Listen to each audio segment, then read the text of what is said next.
Times network ద్వారా గుర్తించబడ్డ India's #1 varicose veins hospital Avis ని సంప్రదించండి. ప్రస్తుతం మనతో పాటు ఉన్నారు కసిరెడ్డి భాస్కర్ రెడ్డి గారు. ఆయన గత 40 ఏళ్లుగా హైదరాబాద్ లో ఉన్నటువంటి అనేక చెరువుల్ని కాపాడేందుకు తన వంతు ప్రయత్నం చేస్తూనే ఉన్నారు, పోరాటం చేస్తూనే ఉన్నారు. ప్రస్తుతం జరుగుతున్నటువంటి అనేక రకాలైనటువంటి కూల్చివేతలు హైడ్రా ఏదైతే చేస్తోందో వాటన్నింటి వెనక కూడా ఆయన కృషే ఉందని చెప్పాలి. నిజానికి ఒకసారి ఆయనతో మాట్లాడదాం. ప్రస్తుతం జరుగుతున్నటువంటి జన్వాడ ఫామ్ హౌస్ ఇష్యూ కావచ్చు, లేకపోతే ఫాతిమా కాలేజెస్ ఇష్యూ కావచ్చు, లేదు అంటే మల్లారెడ్డి యూనివర్సిటీ ఇష్యూ కావచ్చు, వీటన్నిటిలో కూడా ఆయనకు మొత్తం ఇన్ఫర్మేషన్ అంతా ఉంది. ఒక్కసారి మాట్లాడి ఏం జరుగుతుంది, ఏం జరగబోతోందో తెలుసుకుందాం. సార్ నమస్తే అండి. సార్ నిజం చెప్పాలంటే కొన్ని కూల్చివేతలు అయితే మీ వల్లే జరిగాయని చెప్పాలి. మీ కృషి, మీ పోరాటం, మీ కంప్లైంట్ల వల్లనే ఇవన్నీ జరుగుతున్నాయని చెప్పాలి. ఎన్ కన్వెన్షన్ విషయంలో చూసాం మనం, మీరే కంప్లైంట్ చేశారు ఫస్ట్ ఆఫ్ ఆల్ అక్కడైతే. సో ఇప్పుడు ఏదైతే జన్వాడ ఫామ్ హౌస్ ఇష్యూ ఉందో, జన్వాడ ఫామ్ హౌస్ 111 జీవోలోకి వస్తుంది, హైడ్రాకి సంబంధం లేదని కొంతమంది అంటున్నారు. కొంతమంది అదేం లేదు, ఖచ్చితంగా అది బఫర్ జోన్లోనే ఉంది కాబట్టి హైడ్రా పరిధిలోకే వస్తుంది, హైడ్రా కూల్చివేతలు చేయటం అనేది పక్కా అని చెప్పి కొంతమంది మాట్లాడుతున్నారు. అసలు ఏ చెరువులో కట్టారు? అది నిజంగా బఫర్ జోన్లో ఉందా, లేకపోతే FTL లెవెల్లో ఉందా, ఎందులో ఉంది? ఏదైతే జన్వాడ ఫామ్ హౌస్ గురించి ఈ మధ్య కాలంలో ఎక్కువ చర్చ వస్తుంది. ఎందుకంటే అధికారంలో ఉండి అందరికీ నీతులు చెప్పిన వ్యక్తి, దాన్ని ఒక మున్సిపల్ మినిస్టర్ గా తీసుకున్న వ్యక్తి, మొదలేమో తన ఎన్నికల దాంట్లో అఫిడవిట్ లో మాత్రం జన్వాడ ఫామ్ హౌస్ తనదే అని ఎన్నికల అఫిడవిట్ లో వేసిండు అనేది ఒక వాదన వినపడుతుంది. ఆ తర్వాత రేవంత్ రెడ్డి గారు, అంటే ఇది ఎందుకు అంత ప్రచారానికి వచ్చిందంటే, రేవంత్ రెడ్డి గారు డ్రోన్ కెమెరా తోటి అక్కడికి పోయినప్పుడు ఆయనను కేసు పెట్టి జైలుకు పంపించింది కూడా అప్పటి ప్రభుత్వం.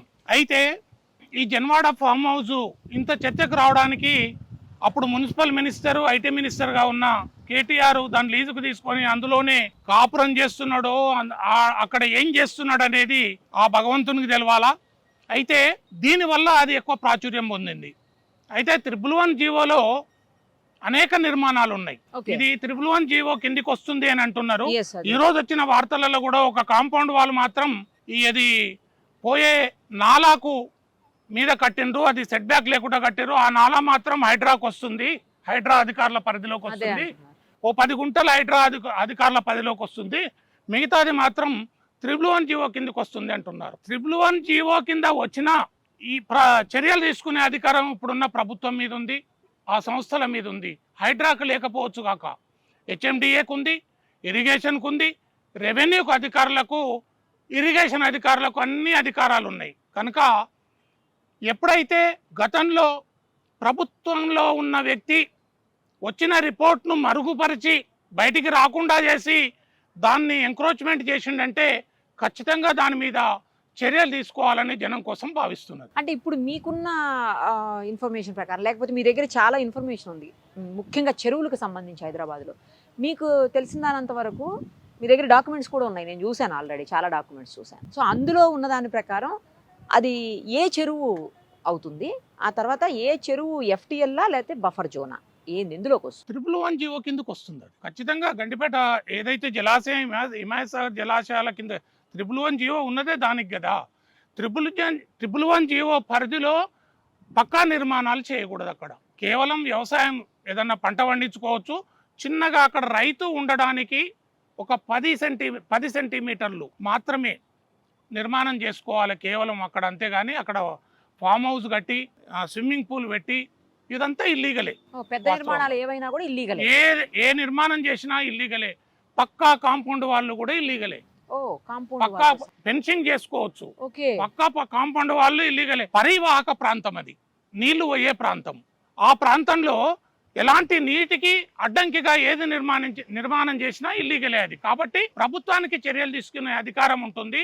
హైడ్రా పరిధి కాదు అంటున్నారు కాబట్టి మిగతా శాఖలు దాని మీద చర్యలు, GHMC, రెవెన్యూ, ఇరిగేషన్, HMDA వీళ్ళందరికీ పవర్స్ ఉన్నాయి, వాళ్ళు చర్యలు తీసుకోవచ్చు. అక్కడ అనుమతులు కూడా లేవంటున్నారు. ఈ ఒక గ్రామ పంచాయతీ కార్యదర్శి దగ్గర తీసుకోవాల్సిన అనుమతి ఎప్పుడో 30 ఏళ్ల కింద ఉన్న సర్పంచ్ దగ్గర ఒక కాగితం మీద సంతకం చేయించుకున్నారు. సో అది కూడా ఇల్లీగల్ అని అక్కడ అర్థమవుతుంది. ఇప్పుడు మీరు అన్నట్లు 10 గుంటల వరకు హైడ్రా పరిధిలోకి వస్తుంది, ఒక వాల్ అంతా హైడ్రా పరిధిలోకి వస్తుంది. దాని వరకు చర్యలు తీసుకునే అవకాశం మాత్రమే హైడ్రాకు ఉంటుంది, అంటే ఆ అధికారం మాత్రమే హైడ్రాకు ఉంటుంది, అంతేనండి? అది వాస్తవము. కానీ ఈ రోజు పూర్తి స్థాయిలో సర్వే చేస్తున్నారని తెలుస్తుంది. సర్వే చేసిన తర్వాత దాని ఎక్కడెక్కడ ఏమేమి అక్కడ ఇర్రెగ్యులర్గా యాక్టివిటీస్ జరిగినాయో, అక్రమ నిర్మాణాలు జరిగినాయో వాస్తవాలు ఈరోజు సాయంత్రం వరకు వచ్చే అవకాశం ఉంది. అది హైడ్రా చేస్తుందా, వివిధ శాఖలు చేస్తాయా అనేది మనకు సాయంత్రం వరకు లేదా రేపటి వరకు తెలుస్తుండొచ్చు. దాని మీద హైకోర్టు కూడా ఎలాంటి స్టే ఇవ్వలేదు. హైకోర్టు కూడా మీరు చట్ట ప్రకారం ముందుకెళ్ళండి అనే చెప్పింది. కాబట్టి ప్రభుత్వం చేతిలో, ప్రభుత్వ అధికారుల చేతిలో చర్యలు తీసుకునే అవకాశం మాత్రం ఖచ్చితంగా కనిపిస్తుంది. రైట్ అండి, థ్యాంక్ యూ సో మచ్. నాలా సర్వే చేస్తున్నారు. ఇప్పుడు మీకు చూసినంత వరకు ఏమనిపించింది అంటే ఎన్ని కిలోమీటర్స్ ఉండాలి, ఎన్ని కిలోమీటర్స్ పోయింది, లేకపోతే ఎంత విడుతుండేది అంత తగ్గింది అనిపించిందండి పాత డాక్యుమెంట్స్తో పోల్చి చూసినప్పుడు? అదే అండి, అది ఇప్పుడు మేము కంప్లీట్ సర్వే చేసిన తర్వాత ఇప్పటి రిపోర్ట్ పాత రిపోర్ట్ కంపేర్ చేసుకుంటే తెలుస్తుంది. ఓకే, ఎవరెవరు సర్వేలో పాల్గొంటున్నారండి ఈరోజు? మేము మా survey team plus revenue irrigation వాళ్ళు ఉన్నామండి. ఇరిగేషన్, రెవెన్యూ మొత్తం కలిపి. అవునండి. అంటే మీ దగ్గర ఉన్న ఇన్ఫర్మేషన్కి ఇప్పుడున్న ఇన్ఫర్మేషన్కి ఏమన్నా డిఫరెన్స్ అనిపించిందా? మీకు చూసిన దాంట్లో తెలిసిపోతుంది. ఈ స్టేజ్లో చెప్పలేమండి, ఈ స్టేజ్లో చెప్పలేము. ఇంకా చాలా దూరం ఉంది నాలా. ఓ, ఇది స్టార్టింగ్ బార్డర్ కాబట్టి ఇక్కడ నుంచి స్టార్ట్ చేసుకుంటూ వచ్చినాము. ఓకే ఓకే, ఇంకా దూరం ఉంది వచ్చేసి. ఎంత ఉండొచ్చు అండి మీకు అంచనా ప్రకారం? అది ఇప్పుడు ఈ స్టేజ్లో చెప్పలేమండి. ఎప్పటికి ఫినిష్ అవుతుంది? అదే చెప్పలేము, చెప్తున్నా చాలా పెద్ద నాలా కాబట్టి ఓకే, టైం పడుతుంది. ఇంకో 1-2 డేస్ పడుతుంది. అది అంత కరెక్ట్గా చెప్పలేమండి. Thank you. Thank you. Hyderabad disaster response and assets monitoring and protection HYDRAA మనందరికీ తెలుసు. 99 జీవో ప్రకారం గత నెలలో ఏర్పడినటువంటి హైడ్రా అక్రమ కట్టడాలు ఎక్కడైతే ఉన్నాయో, ముఖ్యంగా నాలాల మీద, చెరువుల మీద, అలాగే కుంటల ప్రాంతాల్లో ఉన్నటువంటి అన్ని ఇల్లీగల్ కన్స్ట్రక్షన్స్ని పడగొట్టే కార్యక్రమాన్ని చేపట్టింది. చాలామంది నవ్వుకుంటూ హైడ్రా బాద్ అంటున్నారు, కొంతమంది అయితే హైడ్రా బ్యాడ్ అంటున్నారు. హైడ్రా బ్యాడ్ అయినా, హైడ్రా బాద్ అయినా, ఏదైనా కూడా హైడ్రా చేస్తున్నటువంటి ఈ అక్రమ నిర్మాణాలు ఏవైతే కూల్చివేతలు ఉన్నాయో అవన్నీ కూడా ఇప్పుడు హర్షాతిరేకాలు వ్యక్తమవుతున్నటువంటి పరిస్థితి. ప్రజలందరూ కూడా దాని మీదే చర్చించుకుంటున్నారు. ఇంకో విషయం ఏంటంటే కేవలం హైదరాబాద్లోనే కాదు, మన రాష్ట్రంలో అంటే తెలంగాణ, అలాగే పక్కనున్నటువంటి మరో తెలుగు రాష్ట్రమైన ఆంధ్ర, ఇంకా రకరకాలైనటువంటి ప్లేసెస్ అన్ని చోట్ల నుంచి కూడా హైడ్రా లాంటి వ్యవస్థలను ఏర్పాటు చేయాలి, చెరువులను, కుంటలను, ప్రభుత్వ స్థలాలను, భూములను కాపాడుకోవాలి అంటూ డిమాండ్స్ వస్తున్నటువంటి నేపథ్యం. గత 4-5 రోజులుగా ఒకే చర్చ నడుస్తోంది. హైడ్రా తప్పించి వేరే ఇష్యూనే లేదు అసలు. ప్రజెంట్ మనం ఉన్నదైతే జన్వాడలో ఉన్నటువంటి ఫామ్ హౌస్. నేను చెప్పాల్సిన అవసరం లేదు ఎవరిది ఏంటి కూడా. ఈ ఫామ్ హౌస్ మీదనే గత వారం 10 రోజుల నుంచి కూడా చర్చలు నడుస్తూ, ఇప్పుడు ఈ 4-5 రోజుల నుంచి అయితే మరింత దీని మీద నడుస్తూ ఉంది. ఎప్పుడు కూలుస్తున్నారు, ఎప్పుడు దీని మీద చర్యలు తీసుకుంటుంది హైడ్రా అంటూ, అలాగే అసలు కూలుస్తుందా కూల్చదా, ఇలా రకరకాలుగా. ఎందుకంటే ఇది ప్రదీప్ రెడ్డి అనే వ్యక్తి పేరు మీద ఉంది. ఆ వ్యక్తి హైకోర్టు వరకు వెళ్ళారు, హైకోర్టు వరకు వెళ్ళి స్టే తీసుకొచ్చారు, ఈ కూల్చడానికి వీల్లేదు అని చెప్పేసి అని ఒక పక్క నడుస్తుంది. మరోవైపు ఇది 111 జీవో కింద, ఎందుకంటే 150,000 పైగా ఎకరాలు ఈ 111 జీవో పరిధిలో ఉన్నాయి. వాటన్నిటి మీద కూడా అక్రమ నిర్మాణాలు కానీ, కట్టడాలు కానీ చేయడానికి వీల్లేదు. అలాగే ఎలాంటి కూల్చివేతలు కూడా చేయడానికి ఉండదు, అంటే కట్టిన తర్వాత కూల్చడానికి కూడా లేదు. సో ఈ 111 జీవో పరిధిలోకి హైడ్రాకి సంబంధం లేదు. ఎందుకంటే హైడ్రా కేవలం జిహెచ్ఎంసీ పరిధిలోకి మాత్రమే అప్లికబుల్. 111 జీవో పరిధిలోకి హైడ్రాకు రావడానికి వీల్లేదు అని చెప్పేసి కూడా స్పష్టంగా జీవోలో ఉంది అని కొంతమంది చెప్తున్నారు. ప్రజెంట్ ఇప్పుడైతే ఏమి ఇక్కడ ఇష్యూ ఉంది అంటే, ఇక్కడ ఉన్నటువంటి నాలా ఇదైతే ఎక్కడ చెరువుని కబ్జా చేసినట్టు కానీ, చెరువు మీద కట్టినట్టు కానీ, ఎందుకంటే ఇది వచ్చేసి మనకి ఉస్మాన్ సాగర్ అంటాం కదా, ఉస్మాన్ సాగర్ అదే గండిపేట అంటాం. ఆ గండిపేట ఉస్మాన్ సాగర్ చెరువుకు దగ్గరలో ఉన్నటువంటి ఫామ్ హౌస్ ఇది. జన్వాడ, ఇటు మోకిలా, అలాగే శంకరపల్లి మధ్యలో ఉన్నటువంటి ప్లేస్ ఇది. చాలా ప్రైమ్ ఏరియా అని చెప్పాలి. సో ఈ ప్లేస్లో ఉస్మాన్ సాగర్కి సంబంధించినటువంటి లేక్ పరిధిలో ఉంది, ఆ బఫర్ జోన్లో ఉంది. అక్కడ ఫుల్ ట్యాంక్ లెవెల్ అంటే FTL లెవెల్లో ఉందని చెప్పేసి కొన్ని చర్చలు నడిచినప్పటికీ చివరికి కాదు, కేవలం నాలా ఏదైతే ఉందో ఇక్కడ ఆ నాలాని మాత్రం ఎంక్రోచ్ చేశారు, నాలాని ఆక్రమించి కట్టారు అని చెప్పేసే నడుస్తూ ఉంది. వాటన్నిటికీ, ఈ చర్చలన్నిటికీ కారణమైనటువంటి ఫామ్ హౌస్ ఇదే. ఒకసారి చూడండి, ఈ ఫామ్ హౌస్నే ఎందుకు టార్గెట్ చేశారు అనేది కూడా మనం స్పష్టంగా అవతలకు వెళ్ళి చూడొచ్చు. కారణం ఏంటంటే పక్కనే ఫామ్ హౌసులు చాలా ఉన్నాయి, అలాగే చాలా కట్టడాలు కూడా ఉన్నాయి. అవన్నీ కూడా ఇప్పుడు ఏదైతే నాలా గురించి చెప్తున్నామో అదే నాలాని ఎంక్రోచ్ చేసినటువంటి పరిస్థితి, అదే నాలా మీద కబ్జా చేసి కట్టినటువంటి పరిస్థితి ఉంది. మరి ఈ ఒక్క ఫామ్ హౌస్ మీదే ఎందుకు దృష్టి పెట్టారు, మిగతా వాటి మీద ఎందుకు దృష్టి పెట్టలేదు అనేది కూడా ఇప్పుడు మనకి స్పష్టంగా క్లియర్గా ఒక ప్లేస్కి వెళ్ళి చూస్తే అర్థమవుతుంది. యాక్చువల్గా ఈ నాలా వచ్చేసి 50 మీటర్లు వెడల్పు ఉండేది, దాదాపు 20 కిలోమీటర్లు పొడవైనటువంటి నాలా ఇది. శంకరపల్లి అవతల నుంచి మొదలుపెట్టుకొని ఇది మొత్తం ఈ మోకిల, ఇప్పుడు ఈ మనం ఏ ప్లేస్లో అయితే ఉన్నామో జన్వాడ, అలాగే మణికొండ, తర్వాత నార్సింగి, ఇలా చివరికి వెళ్ళి అది హుస్సేన్ సాగర్లో కలిసేటువంటి పరిస్థితి.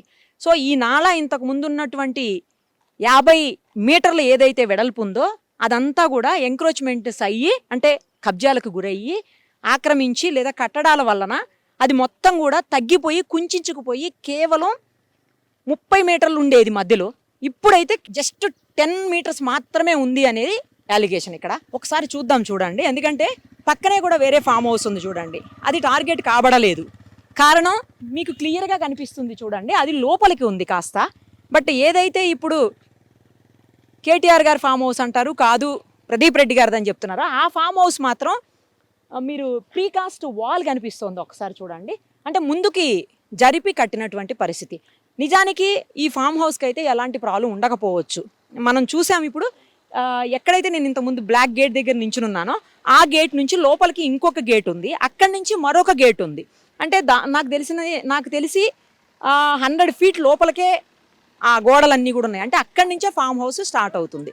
అంతలోపు ఎక్కడ కూడా నాలా మీద ఆ నిర్మాణం అయితే జరగలేదు. అంటే ఏదైతే ఫామ్ హౌస్ ఉందో ఆ ఫామ్ హౌస్ సంబంధించినటువంటి నిర్మాణం అయితే అక్కడ జరగలేదు. కేవలం ఈ నాలా, ఇప్పుడు మనం చెప్తున్నటువంటి నాలా ఏదైతే ఉందో ఆ నాలా మీద మాత్రమే కట్టినటువంటి కట్టడంగా మనం చూడొచ్చు. అది కూడా ఇక్కడ వాల్, ఆ ముందున్నటువంటి బ్లాక్ గేటు ఇక్కడ చూస్తేనే స్పష్టంగా అర్థమవుతుంది అని చెప్పేసి నేను ఇక్కడ వరకు తీసుకొని వచ్చిన. ఇదిగో ఆ నాలా కూడా ఒకసారి చూపిస్తాను చూడండి ఎంత ఉందనేది.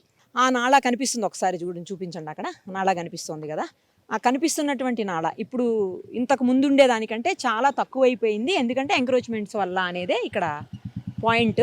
దీన్ని బల్కాపూర్ ఫిరంగి నాలా అంటారట, చాలా ఫేమస్. ఎప్పటి నుంచో కొన్ని వందల ఏళ్ల నుంచి ఆ నాలా ఉంది అని చెప్తా ఉన్నారు. కాదు, ఒక 50-60 ఏళ్ల నుంచి ఉందని కొంతమంది చెప్తా ఉన్నారు. ఊరికి సంబంధించిన వాళ్ళు కూడా అనేక మంది మనతో మాట్లాడారు.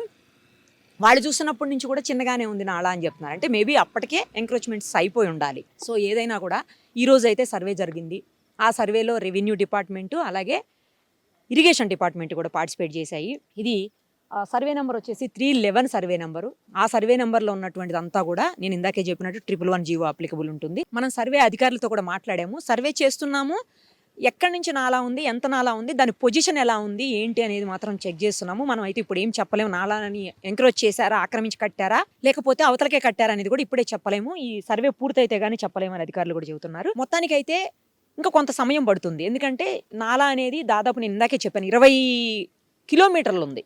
అంటే అంత తక్కువ చిన్న నాలా ఏం కాదు. అదంతా సర్వే చేసుకొని ఒక రిపోర్ట్ని అటు గవర్నమెంట్కి, తమ డిపార్ట్మెంట్స్కి, సేమ్ టైం హైడ్రాక్ కూడా ఇవ్వాల్సిన అవసరం ఉంటుంది. కాబట్టి ఇవన్నీ చూసుకున్న తర్వాత ఒకవేళ ఇది నిజంగానే నాలాను ఆక్రమించి కట్టినుంటే ఈ గోడ వరకు ఏదైతే ఉందో నాలా ప్లేస్ అంతవరకు మాత్రమే దాన్ని డెమాలిష్ చేస్తారు. పక్కనే ఉన్నటువంటి వాటిల్లో కూడా ఎక్కడన్నా ఎంక్రోచ్మెంట్స్ ఉంటే, ఎందుకంటే ఇది ఇక్కడ చూడండి ఒకసారి, అది కూడా సిమెంట్ చేసి ఉంది. నిజానికి అది కూడా కట్టకూడదు నాలా మీద, అది కూడా ఎంక్రోచ్మెంట్ కిందే తీసుకుంటారు.